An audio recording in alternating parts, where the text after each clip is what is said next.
Buenas noches, nos da gusto saludarles en el día lunes 1 de junio de 2020. Tenemos información en desarrollo que se la vamos a detallar en el transcurso de esta emisión y también un panorama de todo lo que ha acontecido en el país y a nivel internacional en las últimas horas. A una nueva emisión estelar de Noticiero Hechos, vamos con nuestros titulares. ¡Amárrense! ¡Amárrense! ¡Ay, ya le está llevando! ¡Ay, agárrense! ¡Agárrense! Al menos 16 personas fallecidas y otras desaparecidas, así como la formación de más cárcavas, derrumbes en viviendas y carreteras, son estragos que han dejado las lluvias de las últimas horas en todo El Salvador. Tenemos un recuento de los daños. Los remanentes de la tormenta tropical Amanda podrían convertirse en una nueva depresión tropical que generará más lluvias en El Salvador. Conozca el reporte del Observatorio del Ministerio de Medio Ambiente. También El Salvador sigue en alerta por el COVID-19, que ya supera los 2.500 casos confirmados. Autoridades detallaron las medidas que ya están implementando en albergues para evitar contagios. Alzas de hasta 22 centavos registrarán desde mañana los precios de los combustibles. Conozca el nuevo listado en esta emisión. Uruguay se convierte en el primer país latinoamericano en reabrir las escuelas luego de que, según las autoridades, se lograra frenar los contagios de COVID-19. Ya le contamos más. Vamos a comenzar esta entrega de noticias desde nuestra sala de redacción con el periodista Néstor Hernández, quien nos tiene datos sobre 3 personas que murieron en San Juan Opico, departamento de La Libertad. Estas personas fallecieron después de ser arrastradas debido a la creciente de una quebrada. Así que te saludamos, Néstor.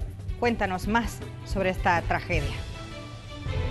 Muy buenas noches, compañeros. Específicamente esto es en la comunidad, en el cantón Las Granadillas, allá en San Juan Opico, La Libertad, lugar donde la situación se volvió bastante caótica ayer en horas de la madrugada y en la mañana, eso de las 6 de la mañana específicamente. Este es el lugar donde una vivienda prácticamente fue completamente deshecha, arruinada. Vamos a ver las imágenes, vean aquí, es donde bajaba completamente el agua y esta repunta se pasó llevando una vivienda y a 3 personas. En realidad habían 7 personas en esta vivienda, pero 4 de ellas lograron salvarse milagrosamente. Vean las imágenes, este muro color amarillo. Tras este muro se encontraban estas 4 personas que se salvaron, y porque se encontraba ahí una cisterna de agua, una pila, entonces no les pasó mayor cosa, sí recibieron golpes, pero parte de la familia ha perdido a 3 miembros, una situación complicada en el lugar, y vamos a escuchar a continuación lo que relatan familiares y también uno de los vecinos quien perdió parte de su casa ante esta situación ayer en horas de la mañana. Escuchemos a continuación. Mire, pues gracias a Dios, pues lo que mi hermana sufrió, pues ahí se ve la evidencia, donde está aquel colchón, quizás ahí dormía ella con sus 2 niños, y ahí estaba el esposo de tratamiento, cuál ese muro fue el que a ella le salvó para que gracias a Dios todavía estén viviendo, pero lo que pasó con los otros 2 hijos, pues ellos sí fallecieron, pero a ellos, como les repito, gracias a Dios ese muro los salvó de esta situación de que ellos puedan haber fallecido, gracias a Dios. Desagradable la situación que estamos viviendo, mire cómo está este deterioro aquí de todo esto, pues que mi hermana perdió toditito lo que ellos tenían aquí, de lo de largo de unos 35 años que ellos vivieron por aquí, pues, pero hoy han quedado completamente sin nada. Sí, es bastante así que lo podemos tener hasta en mente, y hasta ahorita a mí no se me borra lo que se vio, porque nosotros pues acá fue un impacto el que se dio, ¿verdad? Un impacto de que cuando nosotros venimos a reaccionar, ya nosotros aquí ya teníamos un solo lago y las casas ya estaban destruidas. Solo imaginemos a una comunidad completa llorando a 2 personas, 3 personas en total, quienes fallecieron de esta familia en el cantón Las Granadillas de San Juan Opico, La Libertad. Aquí la vela de ellos, los actos funerarios que iniciaron este día, lunes, pero todo está completamente complicado para la familia Pérez, porque tras la situación en la cual han perdido a 3 personas de su familia, también han perdido su hogar completo. No se puede rescatar nada de esa vivienda que se encontraba prácticamente a un costado de esta quebrada que creció por la gran cantidad de lluvias que se registraron en todo el territorio salvadoreño. Y bueno, ahora también el padre, la cabeza de hogar o la persona que pierde a sus 2 hijos habla al respecto de lo que pasó, de lo que va a pasar con su familia y esa incertidumbre que viven y el llamado que hacen a las autoridades para que puedan darles una solución o al menos una alternativa, porque ha quedado sin nada toda su familia. Escuchemos a continuación. Mis hijos queridos, yo nunca pensé tener a mis hijos así. A mi hijo se lo llevó la creciente, los arrastró a ellos. De un solo, le botó todo el cuarto de un solo, desde el primer ladrillo. Se lo llevó, no dejar seña de nada. ¿Qué va a hacer de nosotros? Cuando vayamos a enterrarlos, le digo yo, la gente debe ir para sus casas, le digo yo. ¿Y nosotros para dónde los vamos a ir? Le digo yo. Si mi casa está destruida, allí no hay nada ya. No hay nada allí, entonces ¿para dónde los vamos a ir? Le digo yo a mi esposa. Esta es la situación de una familia que ha perdido todo. Ha perdido a 3 miembros y ha perdido su casa, sus pertenencias, todo lo que lucharon durante 35 años que tienen de vivir en el cantón Las Granadillas en San Juan Opico. Así que, compañeros, por supuesto, en la siguiente emisión un reporte más amplio de todo lo que ha ocurrido en ese lugar y de las necesidades que tienen como familia y como comunidad, por supuesto. Definitivamente, Néstor, una situación muy dolorosa lo que está enfrentando pues muchas familias en diferentes puntos del país, porque a El Salvador nos está lloviendo sobre mojado en estos días. Estamos en medio de una emergencia sanitaria y ahora también en una emergencia generada por las lluvias, unas lluvias que han venido a mostrar el nivel de vulnerabilidad que tienen ciertas comunidades donde ocurren este tipo de tragedias. Exactamente, aquí estamos hablando de una familia que perdió su casa al 100%, pero son cerca de unas 8 o 10 viviendas que sufrieron muchos daños solo en este lugar, solo en el cantón Las Granadillas, donde muchas personas han tenido que dejar su vivienda de manera temporal porque todo ha quedado completamente húmedo. Bueno, hoy en horas de la tarde seguía lloviendo, no ha cesado durante todo este lunes las lluvias, y esto también ha tenido con miedo, con preocupación a todas estas personas, porque ya vivieron la muerte de 3 personas. 3 personas que aseguran tenían una larga vida, una forma de ser muy unidas con sus familias, pero ahora todos están en esa incertidumbre porque además de las muertes sigue lloviendo, zonas vulnerables, la creciente, por supuesto que ahora vimos cómo ya estaba una completa normalidad, pero esto puede ser algo temporal, puede que de aquí a un par de días unas lluvias vuelvan a pasar exactamente lo mismo en el mismo lugar porque hay más viviendas en la zona. Sí, Néstor, una tragedia. Gracias por tu reporte. Buenas noches. Buenas noches para ti también. Y de una tragedia vamos a otra. Mire usted, una mujer identificada como Mayra Hernández falleció después de ser arrastrada por la corriente de la quebrada del barrio San Antonio del departamento de La Unión. Varias personas intentaron auxiliarla junto a sus 2 hijos. 2 hijos. Los menores de edad lograron ser rescatados con lazos, pero la mujer fue arrastrada por la corriente. ¡Niño! ¡Amarrate, hijo! ¡Amarrate! ¡Ey! ¡Amarrate! ¡Que amarre al niño! ¡Que lo amarre! ¡Amárrense los 2! ¡Amárrense! ¡Amárrense los 2! Manuel, no va a aguantar el helado. ¡Amárrense! ¡Amárrense! ¡Amárrense! ¡Ay! ¡Ya le está llevando! ¡Ay! ¡Agárrense! ¡Agárrense! ¡Agárrense!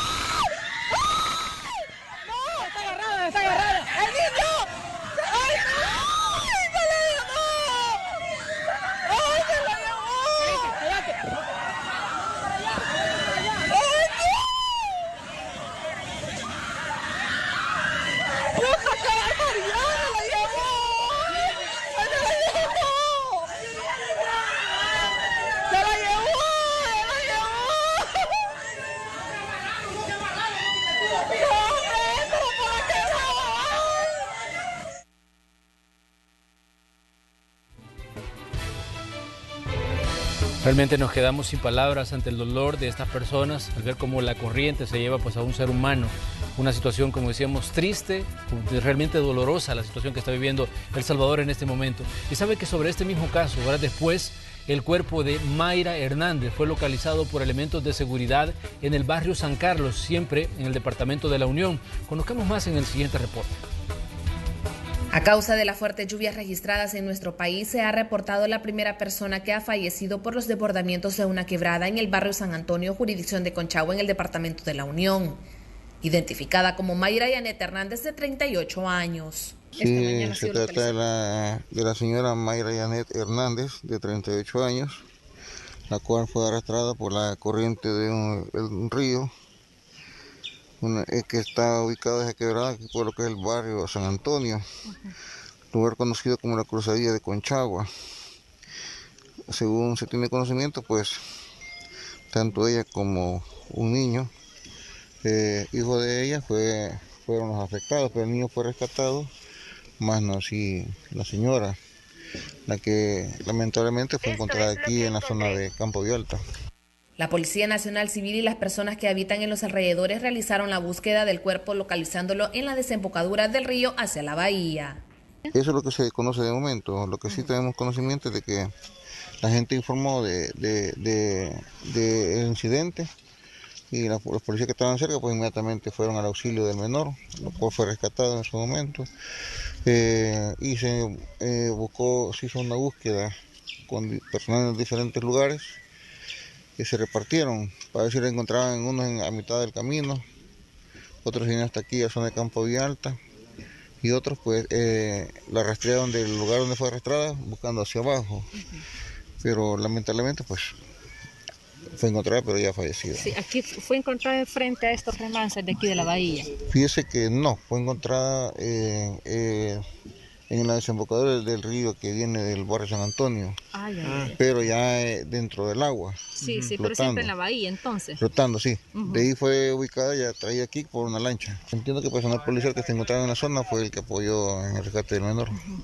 Además, se manifiesta que un menor de edad fue rescatado en dicho incidente.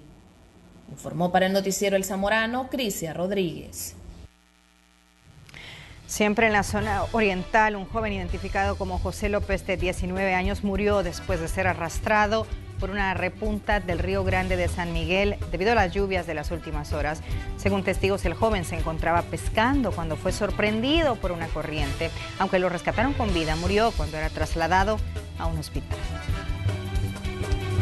Una persona que se encontraba en el río que no podía salir.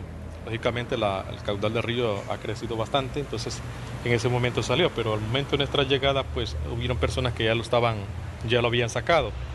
Lo que sí los bomberos observaron es que la persona no tenía sus signos vitales, entonces se trató de reanimar y comentan los compañeros que sí lo lograron reanimar. Entonces en ese momento lo subieron a un patrulla, pero en el camino, según nos informaron, pues falleció. Bien, hemos tenido lluvias desde el día viernes por la noche. La del sábado por la noche para amanecer domingo fue quizás la más torrencial porque fue ahí donde se registraron las mayores acumulaciones. El tiempo ha pasado, la emergencia continúa y es momento de hacer un recuento de todos esos daños que ha dejado esta tormenta tropical Amanda, que afectó a El Salvador y que ya se ha reducido a una depresión, pero que podría continuar generando más lluvia. Por lo menos los pronósticos indican que esta situación atemporalada podría mantenerse durante los primeros días de esta semana. Pero vamos a revisar los datos que tiene el gobierno hasta este momento. Ahí tenemos la estadística sobre las situaciones que han ocurrido. La categoría de la depresión tropical 2E, conocida también como tormenta Amanda, la alerta roja a nivel nacional que se mantiene. El número de fallecidos son 16 las personas que contabilizan las autoridades, 16 las personas a las que se les arrancó la vida en medio de las diferentes emergencias que ocurrieron durante las torrenciales lluvias que han caído sobre el territorio nacional. Personas desaparecidas son 7, todavía hay operativos de búsqueda en algunos puntos del territorio nacional. Familias afectadas se estiman en 24.125. Ahí tenemos pues parte de los datos. 12 de las personas que han fallecido son personas masculinas y 4 femeninas. Ese es el dato que maneja pues el gobierno. Ahí tenemos también algunos de los rangos de edad. En caso de emergencia también se ha habilitado el número 929 para que usted pueda llamar y solicitar algún tipo de auxilio. Estos son los datos que nos deja pues esta situación atemporalada que ha vivido el país en las últimas horas. Ahora vamos a trasladar nuestra señal hasta la comunidad La Cuchilla en Antiguo Cuscatlán. Ahí hay afectaciones a parte de las viviendas y también un tramo de la carretera panamericana. Ernesto Cornejo se encuentra en el lugar. Ernesto, adelante con tu reporte, te escuchamos.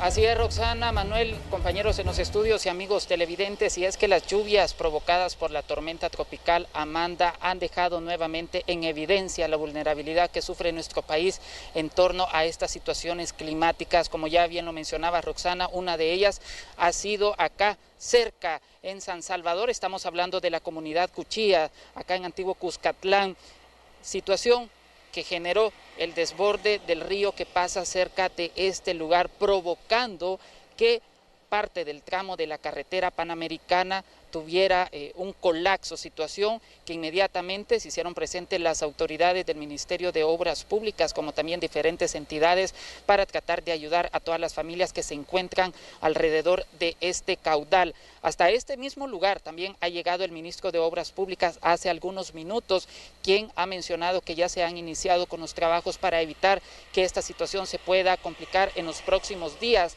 ante los pronósticos de lluvia que se esperan para el territorio nacional. Escuchemos parte de las declaraciones de él.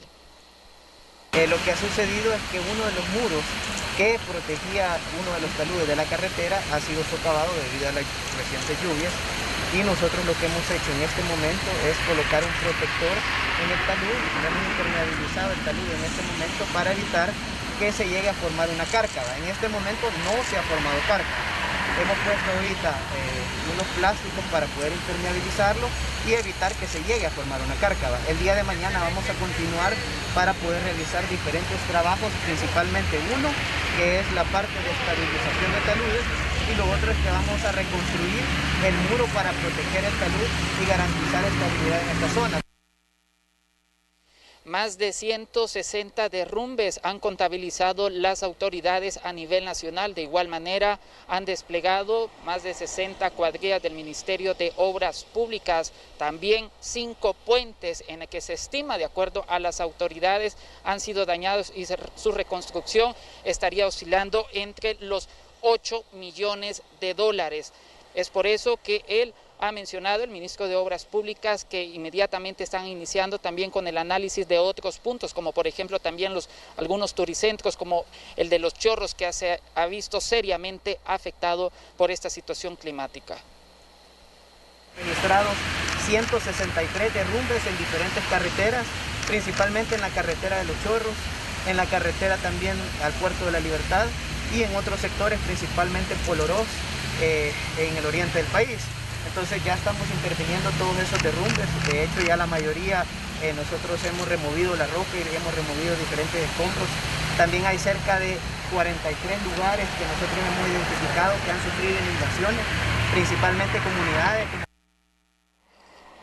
Como ya escuchamos, han sido parte de las declaraciones del funcionario. También se refirió a la construcción del hospital para atender a personas del COVID. Él ha mencionado que a pesar de las lluvias, tiene un avance del 37%. La primera fase ha mencionado que ya tiene el 95% y la segunda el 90%, y esperan ya en los próximos días poder hacer la inauguración pertinente. Les quiero mostrar brevemente parte del panorama en esta zona. Como vemos, también las autoridades del Servicio de Energía Eléctrica se han hecho presentes, y es que también algunos postes que se encontraban en el lugar se vieron afectados. De igual manera, empleados del Ministerio de Obras Públicas se encuentran en la zona.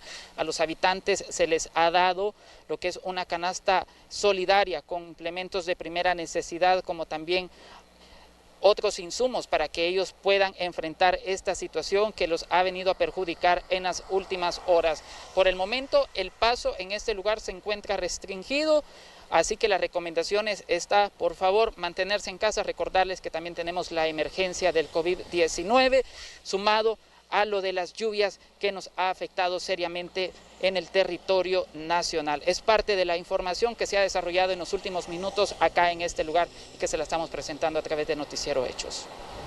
Muy bien, gracias Ernesto. Ahí tenemos el panorama aquí en Antiguo Cuscatlán sobre los daños. Les comentamos también que a eso de las 9 de la noche se estima que el presidente de la República estará llegando al puente Agua Caliente en el municipio de Soyapango. El mandatario lo ha anunciado a través de sus redes sociales y está pidiendo pues la cobertura de todos los medios de comunicación. Seguramente hará anuncios y dará datos respecto a lo que está pasando con el tema de la emergencia generada por las lluvias y también la otra emergencia que va paralela, la del COVID-19.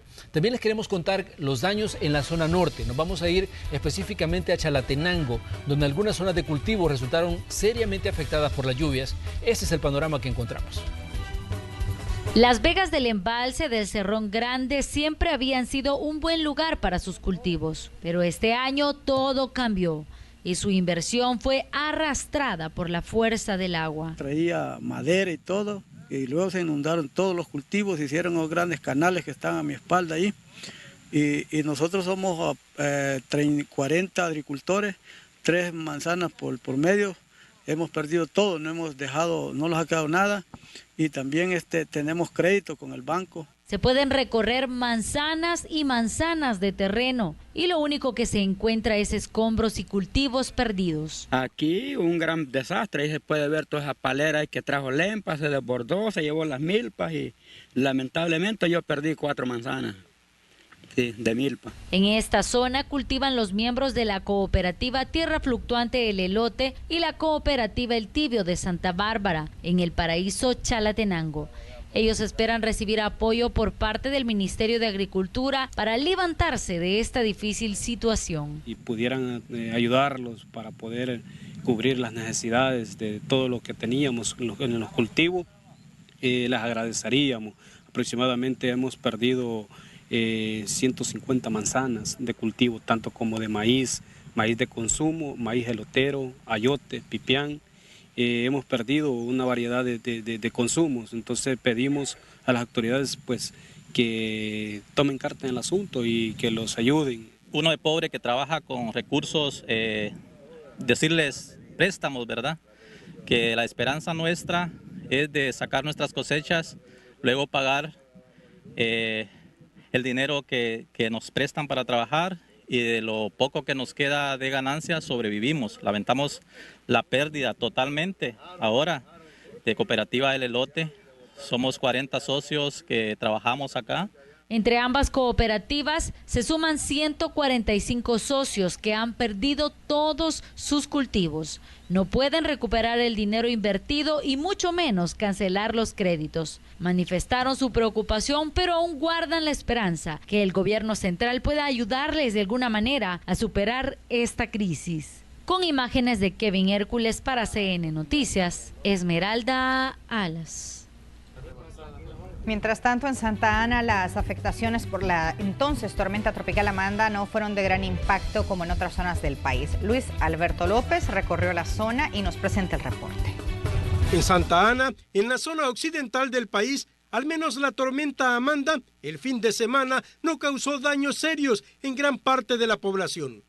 Algunos deslizamientos de bordos en carreteras, caídas de árboles y daños en algunas viviendas, sin que se hayan reportado personas fallecidas o gravemente golpeadas a causa de la condición temporal.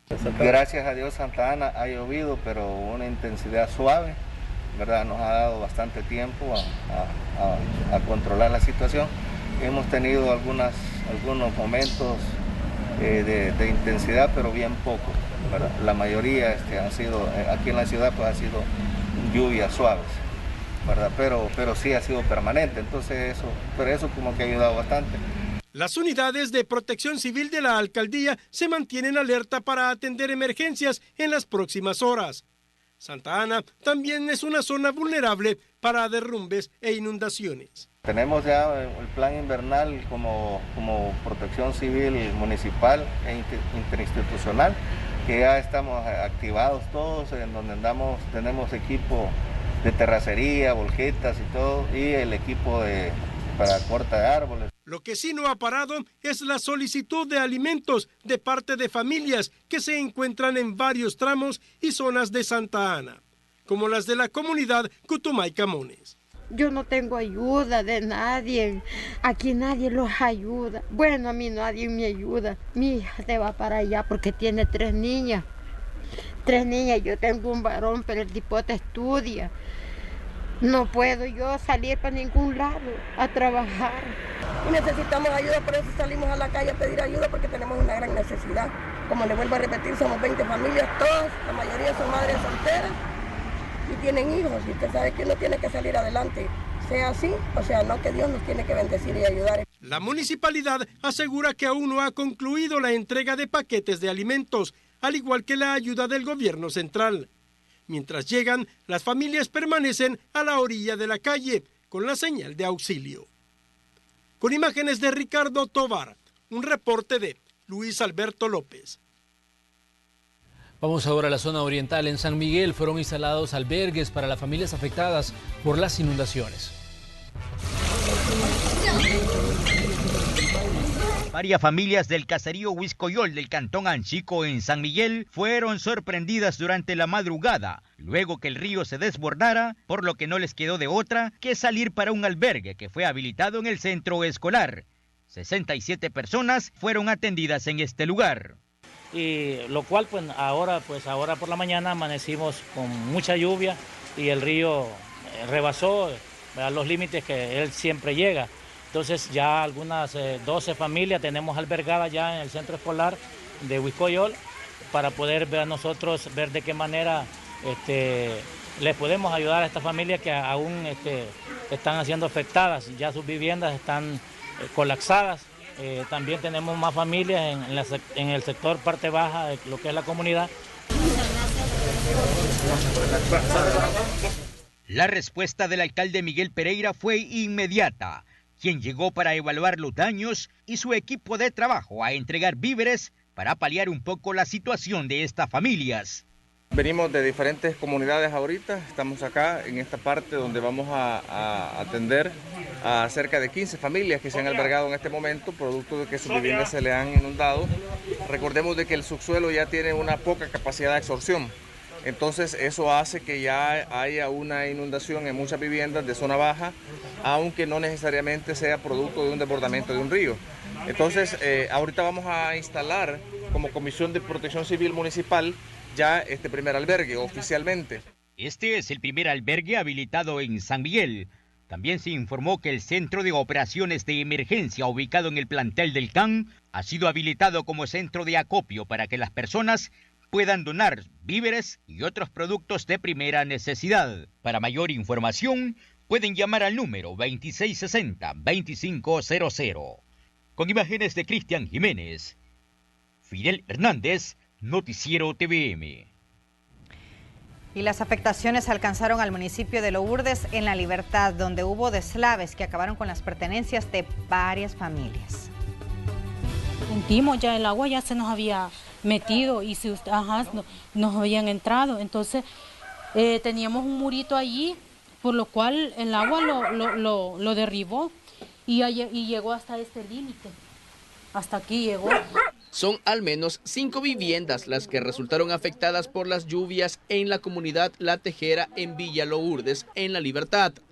El lodo arrasó con la mayoría de sus cosas, sus pequeñas cosechas y animales de granja, pero esta comunidad ahora lucha porque se les construya un paso adecuado, y es que el puente que con sus recursos habían construido no resistió el paso del agua. Aquí vivimos 5, allí viven en toda la comunidad como unas 20, 35 gentes. Viven ancianos, sí, son ancianos también de la tercera edad. Esto se nos había inundado, se me murieron animales, todo. Pero gracias al Señor pues estamos contando aquí la historia. Que la mayoría de ropa se nos fue con el agua pues de anoche, se nos fue allí la ropa. Nunca les han venido, la alcaldía nunca ha venido nada a venir a ver cómo arreglamos aquí, va. Y nosotros necesitaríamos un puente para podernos pasar al otro lado.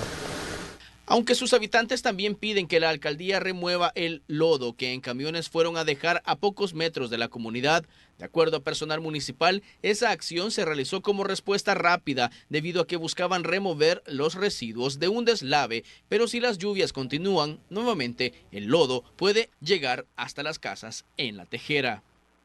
Tuvimos el problema del deslave que se dio en Campo 2, ¿verdad? Que por cierto se rompió un muro y todo el agua agarró por esta calle, que es la calle principal, la calle 3 de Villa Lourdes. Entonces, el plan de mitigación que hizo la alcaldía de retirar el lodo de Campos 2, pero si ustedes ven aquí, nos lo vino a tirar, a provocar otro problema, ¿verdad? Aquí a la comunidad de nosotros. El problema de esto es de que al otro lado de esta parte hay una comunidad que ustedes ya percataron, ¿sí? Entonces, todo este lodo, al venir otra correntada, se los va a llevar para donde ellos y van a ser más afectados. La alcaldía de Colón se comprometió a buscar otro lugar donde arrojarlo, aunque no especificaron la zona. Las retroexcavadoras para volver a quitar todo esto y todo esto, llevarlo para allá, ¿verdad? ¿Para dónde? Acá, todo este pedazo, quitarlo pues. Comenzar a poner así poquito pero poquito, ¿verdad? Del lado aquí y de una forma ordenada. Eso no iba a intervenir de que se fuera hacia el otro lado tampoco. Y en respuesta inmediata, pues. Eso de ponerlo aquí, ¿quién lo dio la alcaldía? O sea, de poner el lodo, de mover el lodo ahí, sí. Sí. Pero se hizo como respuesta rápida, como sin respuesta ningún criterio rápida. Técnico ni medioambiental.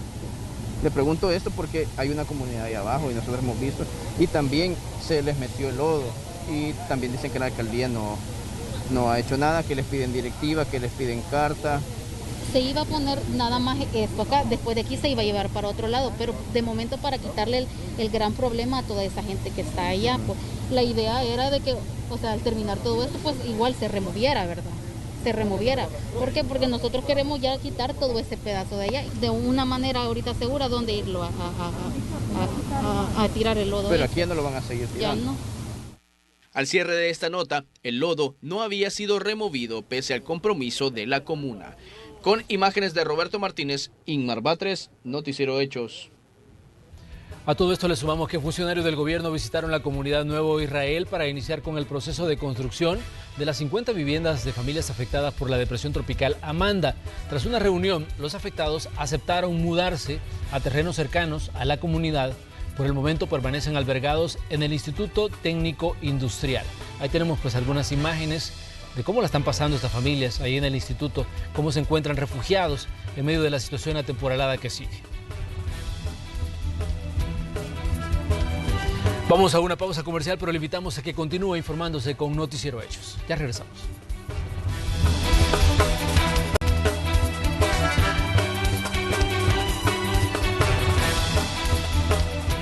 Por decreto ejecutivo, las ferreterías fueron habilitadas para laborar 5 días a fin de cubrir las necesidades de la población cuyas viviendas fueron dañadas por las fuertes lluvias, aunque los establecimientos deben cumplir con las medidas sanitarias.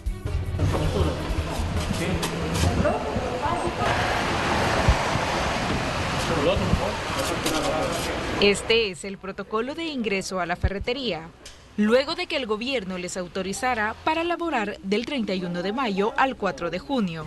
Los establecimientos deben cumplir con las normas sanitarias con sus clientes y empleados para prevenir los contagios de la pandemia por coronavirus. Es obligatorio que los clientes también traigan su mascarilla. Nosotros les aplicamos alcohol gel, se sanitifican los pies y para que puedan entrar a la sala de venta. Como empleados todos tenemos la obligación de traer nuestra mascarilla. En el caso de los vendedores traemos nuestro protector y así usar el alcohol gel constantemente, ¿verdad? La autorización surge a partir de la necesidad de reparar infraestructuras dañadas por la depresión tropical Amanda. Algunos deben correr con las compras y reparar lo antes posible las viviendas. Está bien la medida porque por lo menos yo tengo que cubrir 3 emergencias solo hoy, porque hay bastantes techos que ahorita se filtró el agua, igual paredes. ¿Usted a qué se dedica? Nosotros nos dedicamos a las construcciones generales, entonces la verdad que es buena medida la que tomaron, pues, a sacar las emergencias de los clientes. Ahorita tenemos una emergencia donde trabajamos y por eso hemos venido a traer los materiales aquí a sumerse. Sí, se cayó, colapsó con la lluvia, ¿verdad? A raíz de una fuerte correntada, entonces colapsó, entonces vamos a construir de nuevo. Desde marzo, estos comercios y sus proveedores se han mantenido cerrados debido a la cuarentena, lo que ha generado desabastecimiento. Todos los fabricantes han estado cerrados. Ese es un punto que creo que todas las ferreterías lo estamos sufriendo, que no tenemos cómo responderle al público. ¿Qué productos ustedes podrían decir que están desabastecidos?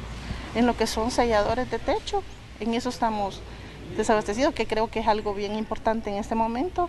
En lo que es el plástico negro, tenemos restricciones, solo estamos vendiendo por yardas, cuanto que la gente quiere por rollos para poder ayudar a las comunidades. Eso sí nos está afectando. De acuerdo a las disposiciones del Ejecutivo, estos comercios deben funcionar con el 40% de su personal. Trabajadores de la construcción también están habilitados para laborar durante esta semana. Con imágenes de Juan Castellanos, Tatiana Funes, Noticiero Hechos. Tenemos más información. Luego de la apertura de las ferreterías, Galvaniza se convierte en una opción de compra. Veamos a continuación.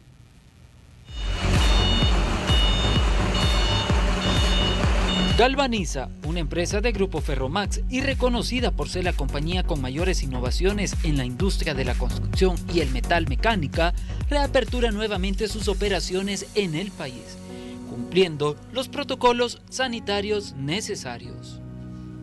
Ponernos a disposición de las necesidades de la población en general, hemos aperturado todas nuestras tiendas cumpliendo con nuestro protocolo de bioseguridad, manteniendo el distanciamiento entre nuestros colaboradores. Contamos con una amplia instalación para que los clientes puedan visitarnos sin tener ningún problema con el distanciamiento social. A la vez estamos implementando todos los sistemas de sanitización. Hemos puesto en todas nuestras tiendas alcohol gel, nuestros colaboradores están usando mascarilla.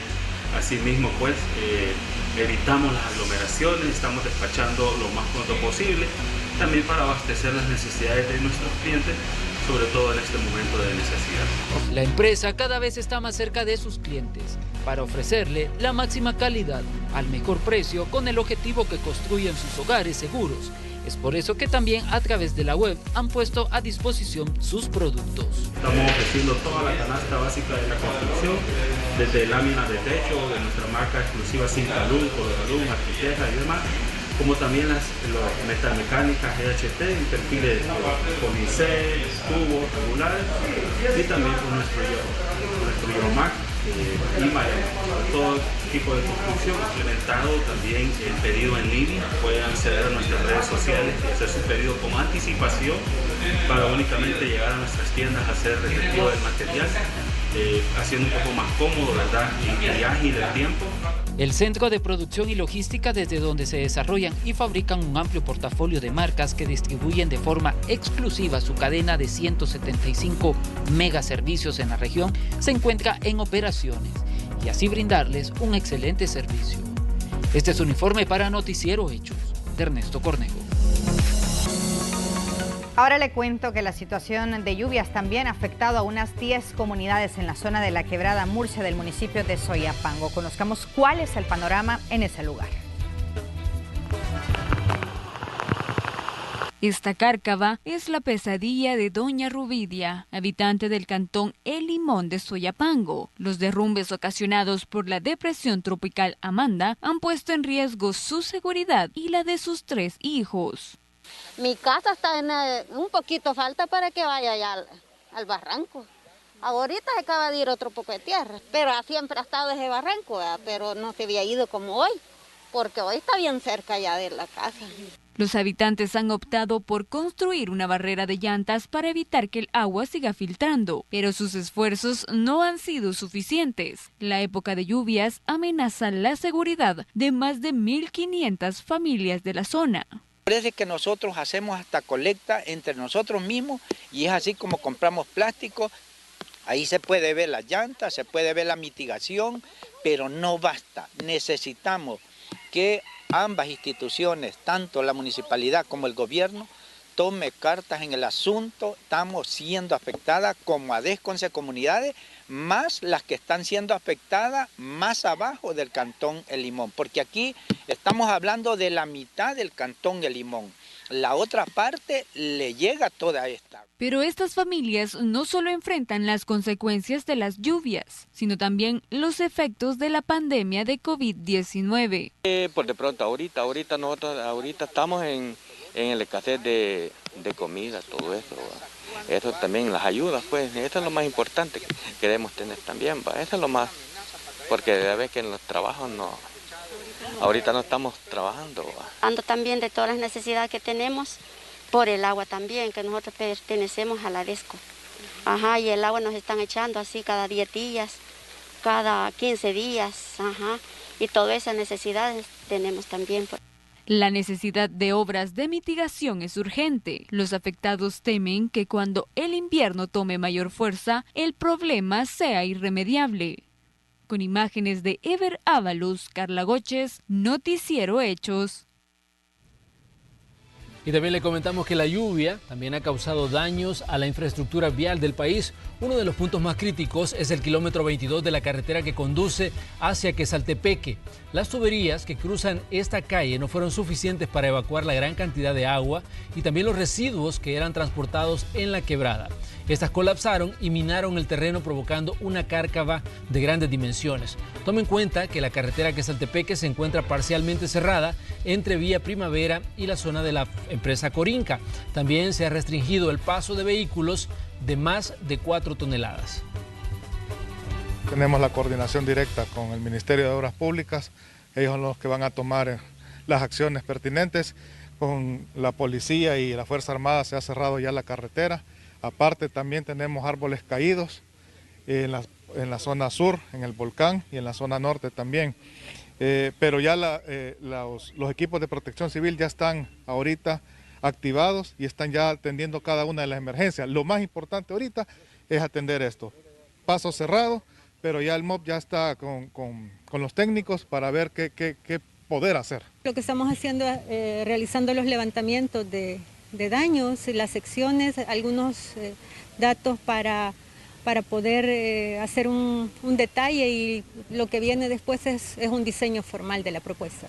Hay que hacer algunos estudios, hay algunas afectaciones, además de la tubería de 60, hay una tubería de anda de aguas negras que está aquí pues, prácticamente involucrada en el punto que ha fallado. Entonces hay algunas revisiones que hay que hacer del tramo para asegurar la transitabilidad. Algunos postes de tendido que están próximos, entonces hay que hacer algunas coordinaciones con varias instituciones. El alcalde de San Salvador, Ernesto Mason, hizo fuertes señalamientos al partido Arena al no presentar una iniciativa para modificar la asignación de recursos a las municipalidades para atender a la población vulnerable durante la emergencia nacional. Así nació Arena, el partido que defendía las libertades y que estaba del lado de las grandes mayorías de salvadoreños, no del lado de la familia Simán. El alcalde de San Salvador, Ernesto Mason, criticó al partido Arena al no modificar la forma en la que se distribuirán los fondos hacia las municipalidades para atender a la población más vulnerable durante la pandemia del coronavirus y la tormenta Amanda. Según el edil capitalino, ya existía un acuerdo al interior del partido tricolor para corregir la propuesta y priorizar las comunas más afectadas durante la emergencia. Mason señala al diputado Carlos Reyes, jefe de fracción de Arena, de no acatar lo ordenado por el COENA. Según me lo han confirmado varios miembros del COENA, de que tenían que corregir eso, que era un acuerdo del partido, un acuerdo tomado por el COENA en consenso con los alcaldes, y tenía la instrucción de hacerlo el día de ayer, y no lo quiso hacer. ¿Por qué? Seguramente porque él se beneficia de la piñata, seguramente porque favorece sus intereses particulares, favorece su campaña, favorece los municipios de su departamento, y no le importa el que esto perjudique a los sectores más afectados del país, a los sectores más golpeados y a la gente que más está sufriendo en este momento por ambas emergencias. Mason asegura que las decisiones de algunos miembros de su partido responden a los intereses de grupos económicos, dejando a un lado a los salvadoreños que han sido afectados durante la emergencia nacional. El edil pide a los diputados de la bancada tricolor que prioricen las necesidades de la población. Para que así, en lugar de pensar en los negocios oscuros, en lugar de responder a las directrices de sus patrocinadores, empiecen a responder a los intereses de la gente. Los mismos sectores que se han tomado la NEP, que se han tomado FUSADES y que no son representativos del gran empresariado ni de los empresarios más representativos de nuestro país. Responden a sus intereses particulares, responden a esos grupúsculos, no responden a los intereses del país ni mucho menos a los intereses de la mayoría. De los 389 millones de dólares aprobados por la Asamblea Legislativa, 116 millones se entregarán a los gobiernos locales. Mason no está de acuerdo con la distribución. A su criterio, se deben priorizar los municipios con mayor densidad poblacional. Discúlpeme, pero esto es una sinvergüenzada. Y mi partido Arena ha sido cómplice de esa sinvergüenzada. Y de esos 116 millones, para que tengan un ejemplo, al municipio que tiene lastimosamente más de la mitad de los muertos por las lluvias, más de la mitad de los muertos por la pandemia, cerca del 20% de los casos, al municipio donde se han sepultado ya más de 100 personas por el COVID-19 o por enfermedades relacionadas que deben de presumirse son COVID-19, a ese municipio le estarían entregando un poquito más de 1,5 millones. El alcalde de San Salvador aseguró que continuará atendiendo el llamado de los capitalinos. Este lunes entregó materiales de construcción, colchonetas y alimentos a más de 30 familias de la comunidad Las Palmas que perdieron sus hogares durante las lluvias del fin de semana. Con imágenes e informe de Enrique López, Noticiero Hechos. Y sabe que hay una respuesta a esas declaraciones de parte del diputado del Partido Arena, Carlos Reyes, quien en su cuenta en la red social Twitter publicó lo siguiente: El Salvador no quiere más mensajes de odio como los emitidos por Ernesto Mason esta mañana en conferencia de prensa, donde se dedicó a atacar a mi partido y a mí personalmente.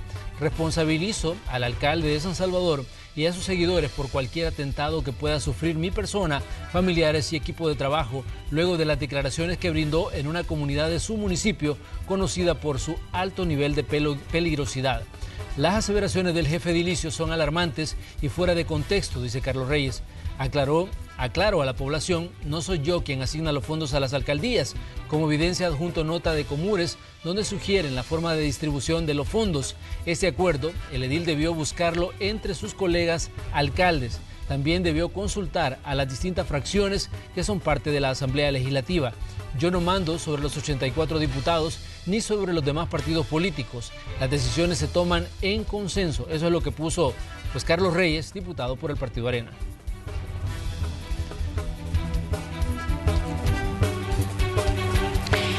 Y la comunidad en mención también se ha pronunciado. Un representante precisamente de Las Palmas exigió una disculpa pública al diputado de Arena, Carlos Reyes, por las opiniones vertidas en la publicación que le acabamos de presentar.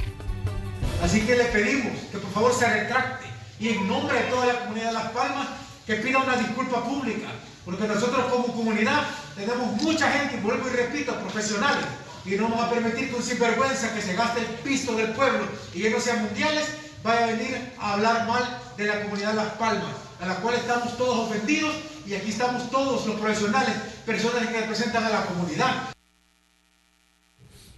Momento de ir a una nueva pausa comercial, ya volvemos.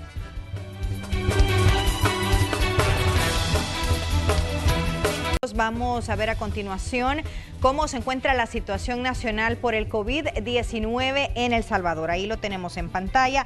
Hasta el momento se han confirmado 2.582 casos en el país.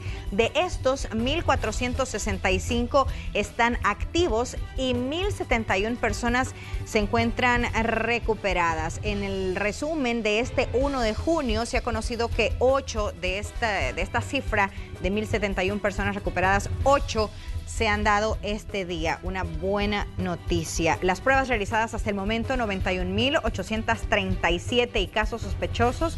El gobierno reporta 1.686. En cuanto al pronóstico de pacientes, podemos observar en este gráfico cómo con el pasar de los días aumentan la cantidad de personas que se encuentran en estado grave. Vamos a ver, 53 se encuentran en estado crítico, grave como les decía, 125 personas, moderada, 248 personas, ese es el pronóstico de estos pacientes, 389 estables y 650 asintomáticos. Ahí tenemos entonces el pronóstico de los pacientes que han dado positivo por COVID y también los casos confirmados según la edad, ahí lo tienen en pantalla. Y ante esta realidad, el Ministerio de Salud continúa trabajando de forma coordinada con otras instituciones para prevenir el coronavirus. Esto en medio de la emergencia generada por las lluvias. Las autoridades de salud dieron detalles sobre lo que están haciendo. El Ministerio de Salud ha practicado más de 91.000 pruebas de COVID-19 para descartar casos sospechosos, que a la fecha suman más de 1.600, además de las 2.500 personas que ya fueron diagnosticadas con la enfermedad. Son 1.686 pacientes sospechosos y pues definitivamente se sigue realizando un tamizaje adecuado. El día de ayer ya contabilizamos 91.800 pruebas aproximadamente de tamizaje para poder darle seguimiento a todo esto. La emergencia por coronavirus se ha combinado con la emergencia a causa de las lluvias. El titular de salud sostiene que las instituciones están trabajando de forma articulada en ambas situaciones. Una puede hacer sinergia con la otra. ¿Y eso qué quiere decir? Que una puede incrementar las complicaciones a efecto de la otra. Y en ese sentido el sector y el sistema integrado de salud está trabajando de manera coordinada con Protección Civil, con el Ministerio de Obras Públicas.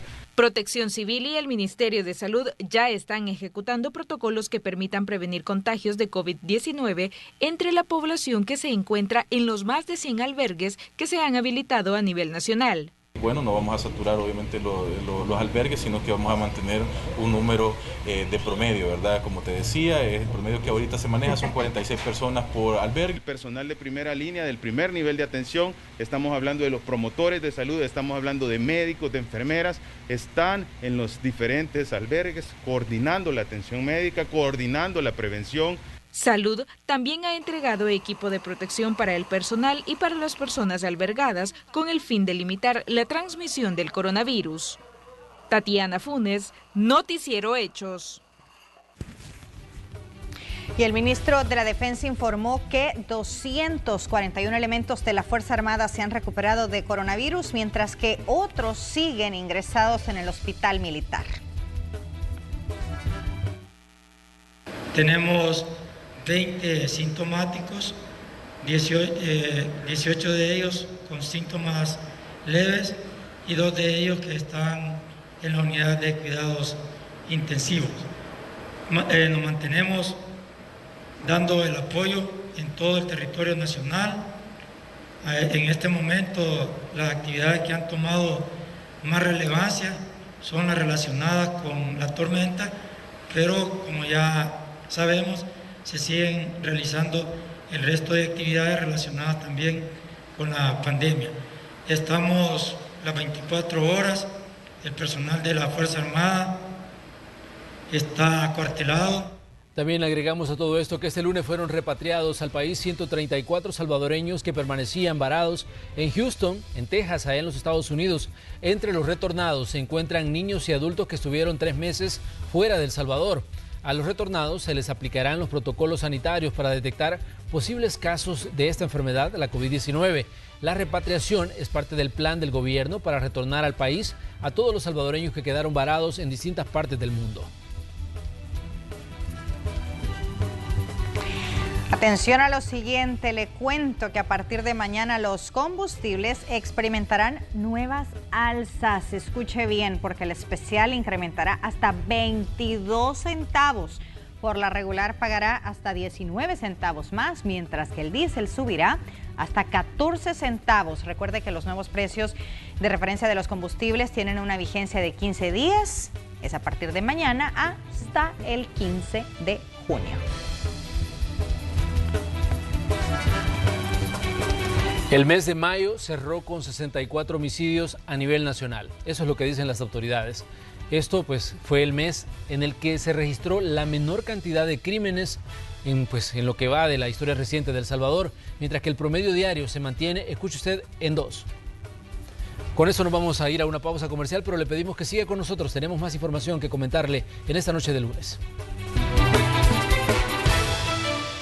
Vamos a revisar información internacional. Vamos a comenzar en Uruguay, donde unos 80.000 estudiantes de más de 600 escuelas públicas primarias y secundarias se les permitió regresar a clases este día, por lo que se convierte en el primer país en América Latina en hacer que los niños regresen físicamente a la escuela para reanudar sus labores del año lectivo.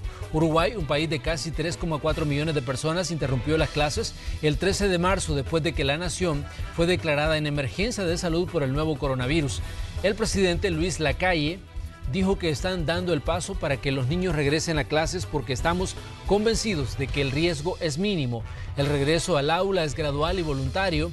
En 15 días va a comenzar otro grupo de 230.000 estudiantes y los 390.000 restantes regresarán a fin de mes. Las escuelas privadas también pudieron comenzar de acuerdo con su propio horario. Los estudiantes deben cumplir con el distanciamiento físico y tendrán clases presenciales 2 veces por semana junto con lecciones virtuales. El COVID-19 se ha registrado en 8 de los 19 departamentos del país. Se han detectado 823 casos positivos y 22 muertes y 685 pacientes se han recuperado de esta enfermedad. Y Panamá inició este lunes la segunda fase de la reapertura de su economía. Christopher Cornejo con los detalles. Panamá se une a la lista de países de la región en relajar sus medidas contra el COVID-19. Este lunes comenzó la segunda de 6 fases del plan de reapertura económica. Muchos aprovecharon para salir a ejercitarse. La circulación de vehículos en la ciudad fue más evidente. De todos los territorios centroamericanos es el que más casos de COVID tiene, con 13.463. A pesar de ser el segundo menos poblado de la región, también fue uno de los países pioneros en restringir la salida de casa, con la imposición de fuertes restricciones como limitar los permisos de circulación.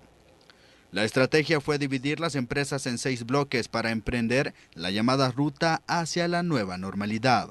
El primero de ellos ya fue liberado desde mediados de mayo y ahora el segundo bloque incluye la reapertura de sectores como el de construcción, la industria y una parte de la minería, las iglesias, los parques y las actividades deportivas al aire libre. Las autoridades de gobierno han dicho que las siguientes fases dependen de cómo avance el COVID-19. La apertura de negocios como salones de belleza y los centros comerciales forman parte de la siguiente etapa. Durante la cuarta etapa se espera la reapertura del transporte aéreo, hoteles y restaurantes. Con el quinto se reanudan los cines y la educación, ligas deportivas y gimnasios. Y en el último bloque se permitirá los conciertos, ferias y las fiestas en discotecas. Christopher Cornejo, Noticiero Hechos. La Ciudad del Vaticano también inició su fase de apertura. Unas 1.600 personas fueron de las primeras en ingresar y visitar la Capilla Sixtina. Tras permanecer cerrado por 3 meses a raíz de la crisis del COVID-19, la Ciudad del Vaticano reabrió sus puertas a los visitantes. Cerca de 1.600 personas fueron las primeras en ingresar tras haber reservado boletos con anticipación para ver la Capilla Sixtina, uno de los atractivos preferidos. Los visitantes recorrieron los pasillos tomando fotografías y siguiendo medidas como el chequeo de la temperatura, distanciamiento social y portación de mascarillas. Los recorridos suelen ser un poco atípicos con 1 hora de duración. Esto en medio de la adaptación en la etapa de la pospandemia. Christopher Cornejo, Noticiero Hechos. Y por primera vez desde marzo, España no reporta ninguna persona fallecida por COVID-19. Las autoridades ven favorable la situación. Lunes, España reportó 0 casos de personas fallecidas de COVID-19. Esta es la primera vez desde principios de marzo. El representante de la salud dijo que el panorama es alentador. El dato bueno es que no tenemos notificado, puede haber algún retraso, el fin de semana hay algún retraso de notificación, podría cambiarlo, pero hoy no hemos recibido ningún fallecido con fecha de defunción de ayer, lo cual es un dato muy favorable. De continuar así, existe la posibilidad que pronto las medidas de restricción puedan minimizarse, sostienen las autoridades. Los datos, como ven, mantienen la misma tendencia que hemos observado en estos últimos días, ya semanas, van con una muy buena evolución y nos mantienen una posición en la que podemos progresivamente ir abriendo las medidas de restricción que se habían implementado y, de hecho, como vieron el jueves pasado, hay ya varias comunidades autónomas que están pasando a las nuevas fases. Esta semana tendremos que evaluar las siguientes para el lunes que viene ver en qué situación queda el territorio nacional en cuanto a la fase de desescalada. España fue el segundo país europeo después de que Italia fue golpeada por la pandemia. Uno de los bloqueos más estrictos se implementó a mediados de marzo y finalmente logró reducir la presión sobre los hospitales después de que algunos se vieron abrumados con pacientes que padecían el nuevo coronavirus. Christopher Cornejo, Noticiero Hechos. Las manifestaciones desatadas en Estados Unidos por el asesinato de un hombre de color podrían ser focos de contagio de COVID-19. Así lo señalan algunos expertos de salud. Las intensas manifestaciones generadas en diferentes ciudades de Estados Unidos luego del asesinato de un hombre afrodescendiente a manos de un grupo de policías en Minnesota podrían ser focos de contagio de COVID-19, señalan expertos de la salud como la doctora Elena Wen, médica de emergencias y profesora de la Universidad George Washington. El hecho de quien esté al aire libre elimina un nivel de riesgo, pero las personas gritan, están gritando, las emociones se calientan. Creo que las personas deberían evaluar sus riesgos individuales. Wen, quien también fue excomisionada de salud en Baltimore, Maryland, asegura que en estas protestas no existe la distancia social. Ciertamente usar una máscara, usar un paño, cubrirse con una máscara quirúrgica, cualquier tipo de cobertura facial, asegurarse de cubrir tanto la nariz como la boca es importante. Tener cuidado que si la va a quitar, quítela de la derecha. Así, porque de lo contrario también podría contaminarse esa máscara. Las manifestaciones sobre el asesinato de George Floyd, un hombre afrodescendiente que murió después de que un oficial blanco de Minnesota le presionó una rodilla en el cuello, se producen en un momento en el que muchas ciudades comenzaron a relajar las órdenes de quedarse en casa. La experta en salud señala que el periodo de incubación de los posibles infectados podría tardar hasta 2 semanas. Por lo tanto, es posible que no veamos el impacto durante otro mes, más o menos. Todo esto para no extraer las lecciones equivocadas. Por lo tanto, incluso si no vemos un aumento inmediato, no descansemos, mantengámonos en guardia. Estados Unidos ha sido el más afectado por el brote del nuevo coronavirus, con más de 1.7 millones de casos y más de 103,000 muertes, según un recuento de la Universidad de Johns Hopkins. Christopher Cornejo, Noticiero Hechos. Y el presidente de los Estados Unidos, Donald Trump, declaró el toque de queda y amenazó con un masivo despliegue militar para detener las protestas contra el racismo que se extienden por todo el país y llegan hasta el frente de la Casa Blanca, desatadas por la muerte de George Floyd. Lo que comenzó como una manifestación pacífica frente a la Casa Blanca acabó detonando en una noche violenta. Gas pimienta, bengalas y cargas policiales que aumentaron en agresividad cuando comenzó el toque de queda que muchos no respetaron. 3 días consecutivos de disturbios en el centro de Washington, a una cuadra de la Casa Blanca. Algunos de las personas que participaban en esta protesta se desviaron para quemar vehículos y destrozar algunos de los edificios que se encuentran en la zona. Y no solo eso, numerosos comercios en diferentes puntos de la ciudad fueron saqueados, como esta licorería o esta farmacia. Al tiempo que la policía dispersaba las masas, un grupo de agentes se arrodilló ante los manifestantes como muestra de solidaridad con la causa por la que protestan, la condena de los abusos a la comunidad afroestadounidense. Tal despliegue de las fuerzas del orden en la capital no se veía desde hacía décadas. A la policía se sumó el ejército, el servicio secreto, el cuerpo de alguaciles, agentes de la DEA y del FBI.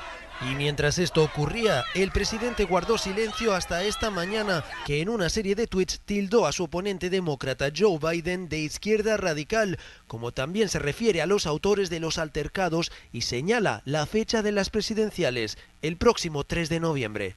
Bricio Segovia, Voz de América, Washington. Y ante este caótico panorama, el presidente Donald Trump invocó la ley que le confiere poder al Ejecutivo para enviar tropas, sí escuchó bien, tropas a los estados donde hay disturbios. El periodista Gonzalo Abarca, de La Voz de América, nos informa desde Washington. Gonzalo, te escuchamos. El presidente de Estados Unidos, Donald Trump, anunciando el despliegue de miles y miles de soldados a los estados que no puedan contener las protestas que por séptima noche sacuden al país. Trump diciendo que es el presidente de la ley y el orden, invocando el acta 1807 que le confiere el poder para enviar tropas a los estados en donde hay disturbios civiles. Ahora mismo, la Casa Blanca con una fuerte presencia de vehículos y equipo militar. toque de queda en este momento aquí en Washington, que se ha convertido en una verdadera fortaleza militar. Más de 800 miembros de la Guardia Nacional de 5 estados diferentes descienden esta noche en la ciudad en un intento por mantener el orden, contener las protestas originadas por la muerte del afroestadounidense George Floyd.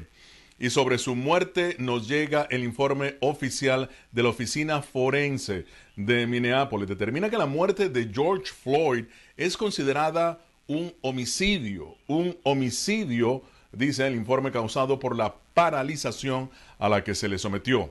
Y continuamos con la información. 26 estados activando su Guardia Nacional. Más de 24 ciudades bajo el toque de queda, entre ellas Washington, Nueva York, Los Ángeles, Chicago. Este lunes también el presidente Donald Trump criticando fuertemente a los gobernadores de la nación y advirtiendo que deben dominar el tema de las protestas, deben dominar en las calles. De lo contrario, les dijo, los manifestantes les pasarían por encima y los harían ver como un grupo de tontos.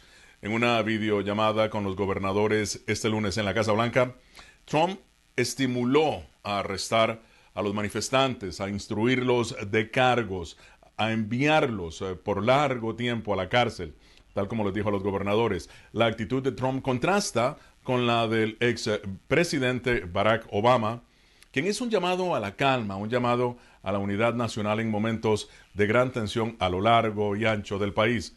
Los disturbios dispararían los casos de coronavirus en ciudades ya devastadas por la enfermedad y entre las minorías más afectadas, como los afrodescendientes, dijeron las autoridades de salud federales.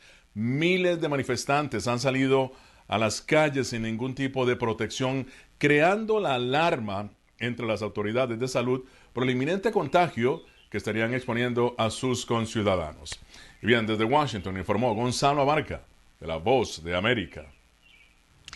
Y manifestantes en todo el mundo piden a Estados Unidos frenar la violencia que califican de racista.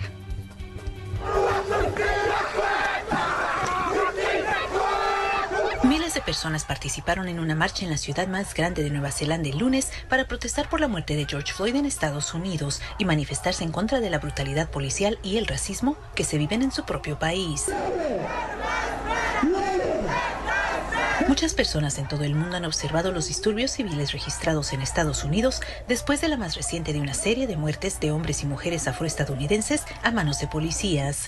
Floyd falleció el 25 de mayo en Minneapolis después de que un policía de raza blanca oprimió su cuello con la rodilla hasta que el hombre dejó de respirar. El agente fue despedido y acusado de asesinato. Los manifestantes en Oakland marcharon hacia el consulado de Estados Unidos portando carteles con frases como "no puedo respirar" y "el verdadero virus es el racismo". El domingo en Río de Janeiro, cientos se reunieron frente al Palacio de Gobernación para reclamar por el fin de los crímenes contra personas negras en las favelas. "No puedo respirar", corearon los manifestantes en un homenaje al asesinato de George Floyd en Estados Unidos. La protesta, llamada "Las vidas negras importan", fue interrumpida cuando la policía comenzó a disparar gases para dispersar a las personas. La última víctima de la violencia policial fue Joao Pedro Pinto, un niño de 14 años negro, asesinado durante una operación en el complejo Salgueiro, un grupo de favelas. Pinto estaba en su casa con su familia cuando efectivos de la policía invadieron el lugar y lo asesinaron el pasado 18 de mayo. El niño fue reportado perdido y su familia solo fue notificada de la muerte el día siguiente. Los manifestantes pidieron el fin de las operaciones policiales dentro de las favelas. Rosalba Ruiz, Associated Press. Vamos a trasladar nuestra señal hasta el puente Agua Caliente del municipio de Soyapango, donde dentro de unos minutos el presidente de la República, Nayib Bukele, se espera que dé declaraciones a la prensa sobre la situación que está viviendo El Salvador en medio de la emergencia sanitaria y en medio de la emergencia generada por las lluvias. De hecho, ahí tenemos ya la señal donde el presidente estará dando las declaraciones ahí en el puente Agua Caliente. Esta transmisión no se puede hacer en directo debido a que las transmisoras de la televisión no pueden llegar al lugar porque hay un cerro que impide que la señal se pueda difundir desde ese lugar donde va a ser la conferencia. Pero a las 10:30 de la noche también se ha convocado a una cadena nacional para pasar las declaraciones que va a dar el presidente justo ahí en ese podio que tenemos en pantalla. Ya están todos los miembros de la prensa, ya hay equipos ahí de Casa Presidencial también, miembros de diferentes instituciones que van a participar en medio de esta transmisión y de estas declaraciones que estaría dando el presidente de la República en el transcurso de los próximos minutos. Te decía que la razón de las 2 horas distintas es porque hay un cerro que está bloqueando la línea directa de la transmisión desde este puente, desde el puente de Agua Caliente, y algunos medios, en este caso nosotros, vamos a transmitir por internet, pero para que todos puedan verla, decía el presidente, se transmitirá también en todos los canales a las 10:30 de la noche. Reiterando la información para que usted, amigo televidente, esté pendiente, por supuesto, de nuestra publicación en Facebook y más adelante de nuestra señal siempre por Canal 12. Así es, bueno, ahí tenemos la información. Con esto nos despedimos en esta noche de lunes 1 de junio de 2020. Les recordamos que hoy pues cumple un año la administración del presidente Nayib Bukele. Un día como hoy, hace un año, pues estaba asumiendo el cargo de presidente de la República de El Salvador. Así nos despedimos. Gracias por habernos acompañado. Buenas noches.